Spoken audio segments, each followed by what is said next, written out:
तो हम बात कर रहे हैं कि तंत्र बनारस यूनिवर्सिटी में आ गया, करेक्ट? तो ऐसे ही जब तंत्र की बात होती है ना स्पेसिफिकली, तो कुछ-कुछ जगहों का बार-बार उल्लेखन होता है। हुँ, बनारस हो गया, कामाख्या देवी हो गया हुँ, और ऐसी बहुत सारी। हुँ। तो इन स्पेसिफिक जगहों का कोई एक प्रभाव है या फिर ऐसा क्या है कि लोग जब तंत्र की बात करते हैं तो इन या फिर अघोरी की भी अगर हम बात करते हैं तो बहुत लोग बोलते हैं कि आप बनारस जाना, बनारस के घाट पर आपको अघोरी मिल जाएँगे हुँ। और ऐसी सारी चीज़ें।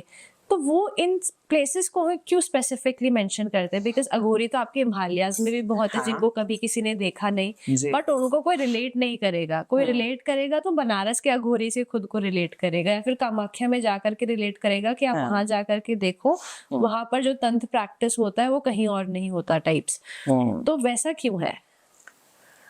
अब जैसे कि आपने आपके क्वेश्चन में आंसर भी छिपा हुआ है।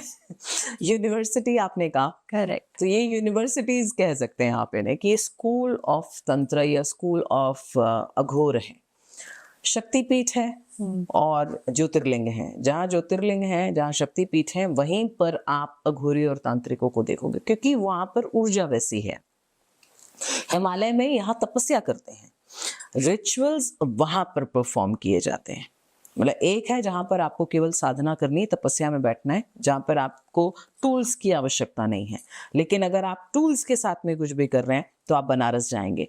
क्रिमेशन ग्राउंड है, जिसे हम बर्निंग घाट भी कहते हैं, मणिकर्णिका घाट। वो मणिकर्णिका जो माँ जब सती के जब भिन्न भिन्न अंग गिरे थे, उसमें से माँ का कुंडल वहां पर गिरा था, तो इसकी वजह से उसे मणिकर्णिका कहा जाता है। तो वहां पर क्योंकि ये शक्ति पीठ है, तो जब आप यहाँ पर कोई भी साधना करते हैं तो आपको शक्ति की ऊर्जा की प्राप्ति होती है। और क्योंकि अघोर और तंत्र शिव से जुड़ा हुआ है और शक्ति से जुड़ा हुआ है, तो ऐसे स्थानों की प्रधानता है वहां पर कि जहां या तो शिव और शक्ति साथ में हो या फिर कम से कम शमशान हो, नहीं तो कोई शक्तिपीठ हो।